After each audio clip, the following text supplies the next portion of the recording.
आज हम पढ़ने जा रहे हैं चैप्टर नंबर 7, डेंगू बुखार। इस पाठ का उद्देश्य क्या है? सेहत संभाल, स्वच्छता पर बल, जागरूकता आदि। यानी हमें अपनी सेहत को संभाल कर अपनी स्वच्छता पर बल देना चाहिए और इसके प्रति सबको जागरूक रहना चाहिए।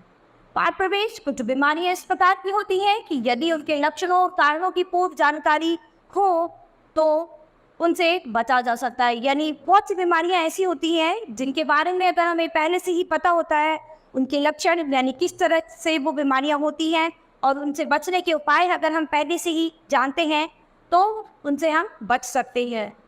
डेंगू बुखार उनमें से एक है। पाठ में डेंगू के लक्षण बताकर उससे सचेत किया गया है। यानी इस पाठ में डेंगू बुखार के बारे में बताया गया है और उसके प्रति जागरूक रहने के लिए सबको सचेत किया है। शिरीष आज भी अनुपस्थित है। गौतम ने कहा वह तो एक दिन भी क्लास मिस नहीं करता। गौरी बोली जरूर कोई खास बात होगी वरना शिरीष बोल रहा है ये तो हो नहीं सकता। यानी यहाँ पर एक बच्चा है शिरीष जो आज क्लास में नहीं आया है। तो गौतम ने कहा कि ऐसा तो कभी नहीं हुआ कि इसने क्लास मिस की है। तो गौरी बोलती है कि ज़रूर आज कोई बहुत खास बात होगी जिसकी वजह से वो स्कूल नहीं आ पाया है। बच्चों में शिरीष की अनुपस्थिति को लेकर उभरी चिंता देखते हुए कक्षा अध्यापिका ने हाजिरी लेने के बाद बताया शिरीष अभी 15-20 दिन तक विद्यालय नहीं आ सकता। 15-20 दिन? ऐसा क्या हुआ मैडम? शिरीष को डेंगू बुखार हो गया है। कल ही उसके पिताजी प्रधानाध्यापिका को छुट्टी के लिए प्रार्थना पत्र देने आए थे। वे मुझसे भी मिले थे। उन्होंने मुझे शिरीष के विषय में जानकारी दी थी। तो यहाँ पर क्या था, वो 15-20 दिन की छुट्टी पर क्यों था? क्योंकि उसको डेंगू बुखार हो गया था और उसके पिताजी जो थे प्रधानाध्यापिका के पास छुट्टी के लिए प्रार्थना पत्र देने आए थे। तो उसकी वजह से उनको ये जानकारी मिली।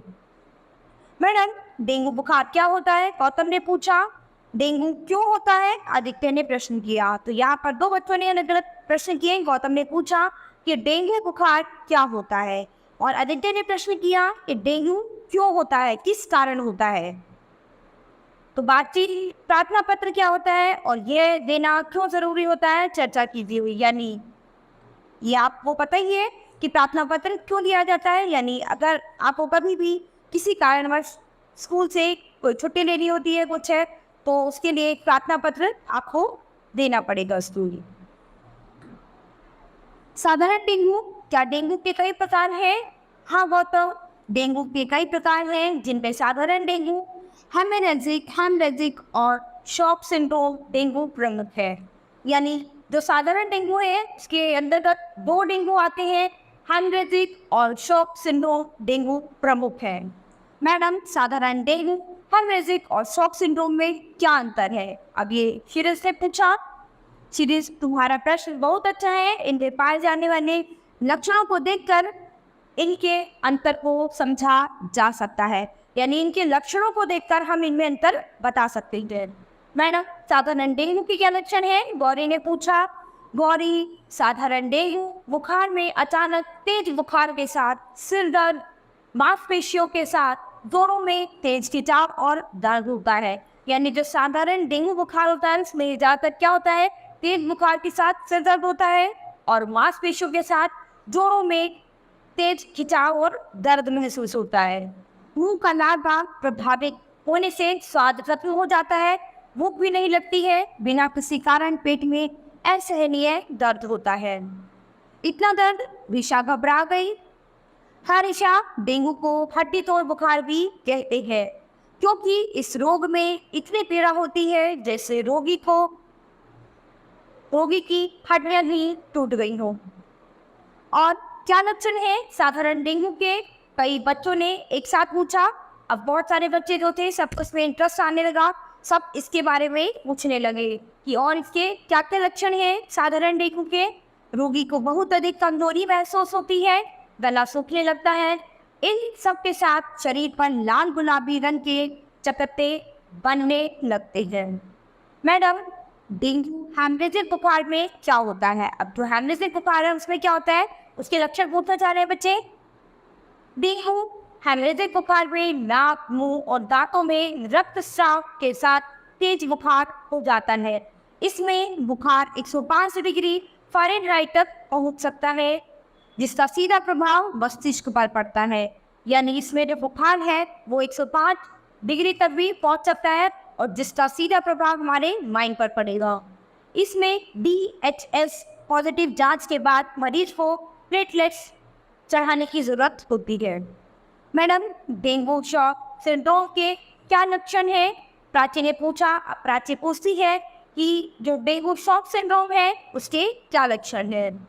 प्राची, यह डेंगू की सबसे गंभीर अवस्था है जिसमें तेज कपकपाहट के साथ मरीज को पसीना आता है। इसमें खतरनाक रूप से निम्न रक्तचाप भी हो सकता है, यानी ब्लड प्रेशर लो भी हो सकता है। शॉक सिंड्रोम की स्थिति में आने तक लाल चकत्ते के निशान स्थायी हो जाते हैं, जिनमें खुजली भी होने लग जाती है, यानी लाल लाल कुछ निशान आ जाते हैं बॉडी पर और उनमें थोड़ी खुजली भी होने लगती है। शॉक सिंड्रोम में चिकित्सा की देरी मरीज की जान भी ले सकती है, यानी अगर इस तरह का डेंगू किसी को है और उसमें हमने उसका उपचार कराने में थोड़ी सी भी देरी कर दी या उसको डॉक्टर पे नहीं ले गए तो उसकी जान भी जा सकती है। डेंगू बुखार में तेजी से प्लेटलेट्स का स्तर कम होता है, इसलिए इसमें एस्प्रिन, डिस्प्रिन या क्रोसिन नहीं लेनी चाहिए। यानी इसमें वो प्लेटलेट्स हैं वो कम, हमारी जो प्लेट्स हैं बॉडी में वो कम होती चले जाते हैं, इसीलिए इसमें एस्प्रिन, डिस्प्रिन या क्रोसिन नहीं लेनी चाहिए, क्योंकि ये केवल एक पेन किलर है जो हमें दर्द में काम करती है। डॉक्टर की सलाह से ही दवा का सेवन करना चाहिए।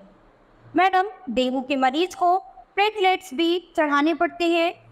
ज़रूरी नहीं है, साधारण डेंगू में दवाओं से मरीज ठीक हो जाता है, पर हेमरेजिक और शॉक सिंड्रोम में प्लेटलेट्स की आवश्यकता होती है। यानी अगर साधारण डेंगू है तो उसमें इतनी ज़रूरत नहीं होती, लेकिन अगर हेमरेजिक और शॉक सिंड्रोम डेंगू हुआ है तो उसमें प्लेटलेट्स की आवश्यकता होती है।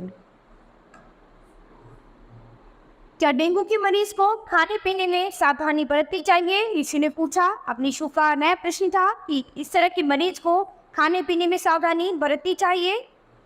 हाँ विशु, डेंगू के मरीज को ताजे फलों का रस और तरल पदार्थों का सेवन करना चाहिए। इससे दशा में सुधार लाया जा सकता है। बच्चों, यह एक और बात बता दूं, यदि मादा मच्छर किसी ऐसे व्यक्ति को काट ले जो डेंगू रोग से पीड़ित है तो मच्छर का डेंगू वापस मिल सकता है। सर्वप्रथम यह वायरस मच्छर के पेट में रहने वाली कोशिकाओं में रहता है। लगभग 8 से 10 दिनों में यह वायरस मच्छर की लाल ग्रंथियों को संक्रमित कर देता है।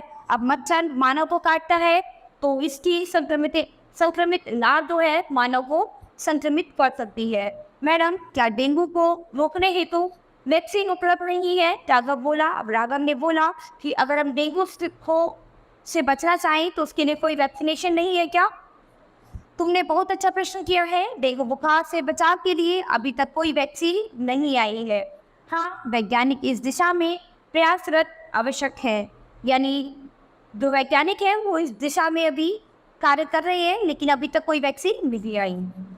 इस खतरनाक बीमारी से बचने के लिए हमें क्या करना चाहिए? राघव ने पूछा कि अब ये बीमारी इतनी खतरनाक है, इससे बचने के लिए हमें क्या करना चाहिए? हमें कुछ सावधानियां बरतनी चाहिए, जैसे ठहरा हुआ साफ पानी मच्छरों को आकर्षित करता है।